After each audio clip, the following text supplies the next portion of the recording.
नमस्कार, आप देख रहे हैं टी न्यूज़ यूपी और मैं हूं आपके साथ वैशाली वर्मा। वक्त हो चला है उत्तर प्रदेश से जुड़ी 10 फटाफट बड़ी खबरों का। इससे पहले आप न्यूज़ को किस जिले से देख रहे हैं हमें कमेंट के माध्यम से जरूर बताएं। यूपी की 5 लाख से ज्यादा युवाओं के लिए खुशखबरी, जल्द मिलेंगे फ्री टैबलेट और स्मार्टफोन। यूपी की योगी सरकार युवाओं को शिक्षा के साथ तकनीक को जोड़ने के लिए फ्री टैबलेट और स्मार्टफोन उपलब्ध करा रही है। वर्ष 2021-22 में 31 मार्च तक 12,31,983 डिवाइसों की आपूर्ति की गई थी। प्रदेश सरकार ने शेष 5,38,017 टैबलेट और स्मार्टफोन की आपूर्ति 2 माह में करने के निर्देश दिए हैं। ये मुफ्त टैबलेट और स्मार्टफोन पात्र छात्र छात्राओं को वितरित किए जाएंगे। योगी सरकार का अगले 5 वर्षों में युवाओं को 2 करोड़ टैबलेट और स्मार्टफोन देने का लक्ष्य है। इसके लिए सरकार लगातार प्रयास कर रही है। वर्ष 2021-22 में लागू की गई इस योजना के तहत जेम पोर्टल पर 25 लाख टैबलेट और 25 लाख स्मार्टफोन के लिए बिड्स प्रकाशित की गई थी। चयनित आपूर्ति करने वाली संस्थाओं ने 7.20 लाख टैबलेट और 10.50 लाख स्मार्टफोन 90 दिनों में करने के लिए प्रतिबद्धता दी थी, लेकिन 31 मार्च 2022 तक कुल 12,31,983 डिवाइस की ही आपूर्ति हो पाई। योगी सरकार के बुलडोजर कार्यवाही पर आज होगी सुप्रीम कोर्ट में सुनवाई। सुबह की बड़ी खबर के अनुसार अब उत्तर प्रदेश में चल रही बुलडोजर की कार्यवाही के खिलाफ जमीयत उलेमा ए हिंद की याचिका पर सुप्रीम कोर्ट आज सुनवाई करेगी। गौरतलब है कि जस्टिस A.S. बोपत्रा की वेकेशन बेंच इस मामले की सुनवाई करेगी। वहीं उलेमा ए हिंद जमीयत ने उत्तर प्रदेश सरकार की कार्यवाही पर भी रोक लगाने का आग्रह किया है। इस याचिका में ये भी कहा गया है कि बिना उचित कानूनी कार्यवाही प्रक्रिया के इस प्रकार की बुलडोजर की कार्यवाही हो रही है। दरअसल जमीयत उलेमा ए हिंद की लीगल सेल की ओर से दाखिल याचिका में कहा गया है कि पैगंबर मोहम्मद साहब के खिलाफ आपत्तिजनक टिप्पणी के विरोध में 3 जून को कानपुर में मुस्लिम समुदाय ने प्रदर्शन किया था। इस दौरान उनकी दूसरे समुदाय से ये झड़प हुई थी, जिसके बाद दोनों समुदायों के लोगों ने एक दूसरे पर पथराव किया, लेकिन प्रशासन ने एक वर्ग के मकानों पर ही यहां बुलडोजर चलाए हैं। यूपी के इन कर्मचारियों का कभी भी कहीं भी तबादला कर सकते हैं सीएम योगी। पति पत्नी को भी मिलेगा लाभ।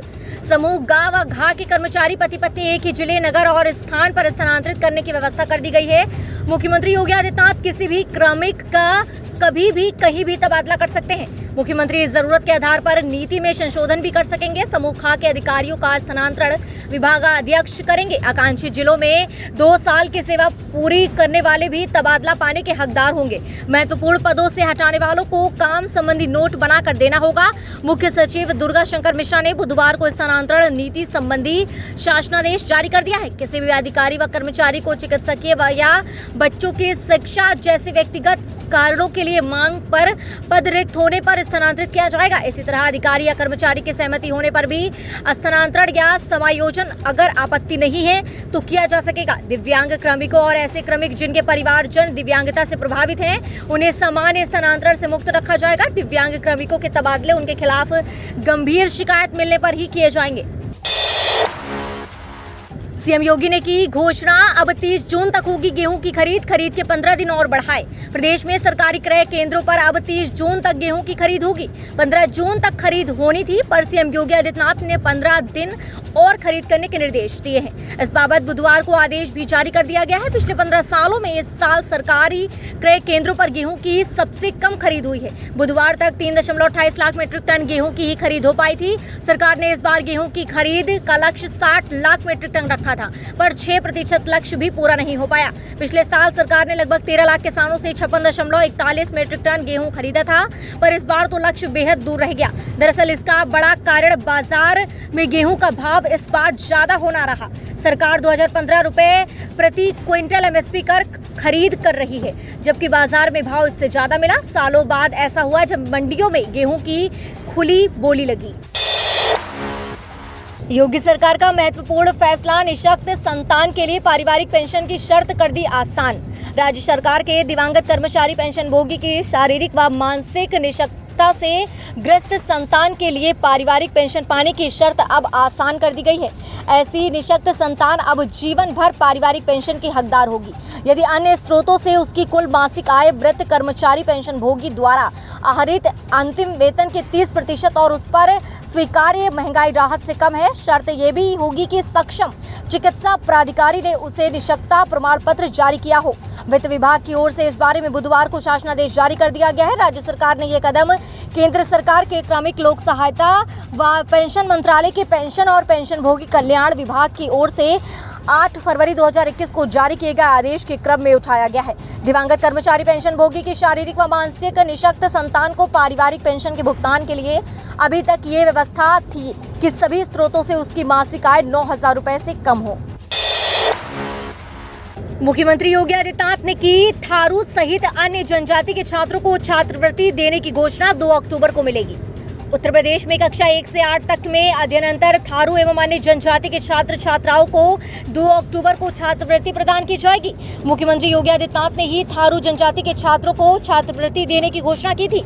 समाज कल्याण विभाग ने इसकी समय सारणी जारी कर दी है। इसके तहत 30 जून तक प्रदेश में स्थित मान्यता प्राप्त विद्यालय छात्रवृत्ति के मास्टर डाटाबेस में शामिल होने के लिए आवेदन कर सकते हैं। समाज कल्याण विभाग के विशेष सचिव रजनीश चंद्र की ओर से जारी आदेश में 15 जून से 14 जुलाई तक संबंधित जिला बेसिक अधिकारी, जिला विद्यालय निरीक्षक सभी विद्यालयों में स्वीकृत सीटों की संख्या को 100% सत्यापित करेंगे। 2 अक्टूबर को संबंधित जिला समाज कल्याण अधिकारी डिजिटल सिग्नेचर से कोषागार के ई पेमेंट के माध्यम से छात्र छात्राओं के बचत बैंक खातों में छात्रवृत्ति की धनराशि भेज देंगे।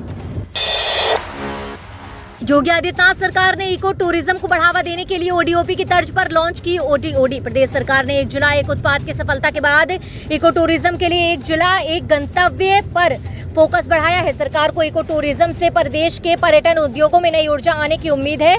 साथ ही स्थानीय स्तर पर रोजगार भी बढ़ेगा। अब तक प्रदेश के 56 जिलों में इको टूरिज्म के लिए स्थल चयनित हो चुके हैं। वन विभाग ने इसके लिए 9 इको टूरिज्म सर्किट भी चिन्हित कर लिए हैं। मुख्यमंत्री योगी आदित्यनाथ ने पर्यावरण, वन एवं जलवायु परिवर्तन विभाग को इको टूरिज्म की संभावनाओं को प्रोत्साहित करने के लिए ओडीओडी योजना चलाने के निर्देश दिए हैं। इसके तहत हर जिले में अनुकूल स्थलों का चयन कर वहां पर्यटन सुविधाएं बेहतर बनाई जा रही हैं। मुख्यमंत्री ने इस योजना में वन विभाग को पर्यटन विभाग के साथ परस्पर समन्वय कर इन स्थलों के व्यापक प्रचार प्रसार के भी निर्देश दिए हैं। अखिलेश यादव का योगी आदित्यनाथ सरकार पर बिजली व्यवस्था को लेकर तंज, बोले शासन की अकुशलता से रुला रही है बिजली। समाजवादी पार्टी के अध्यक्ष अखिलेश यादव ने बुधवार को प्रदेश में छाए बिजली संकट को लेकर सरकार को घेरा। उन्होंने कहा कि इन दिनों गर्मी बुरी तरह झुलसा रही है और सरकार की अकुशलता से बिजली रुला रही है। भाजपा सरकार इन सब से बेपरवाह अपने को महोत्सव में व्यस्त रख रही है।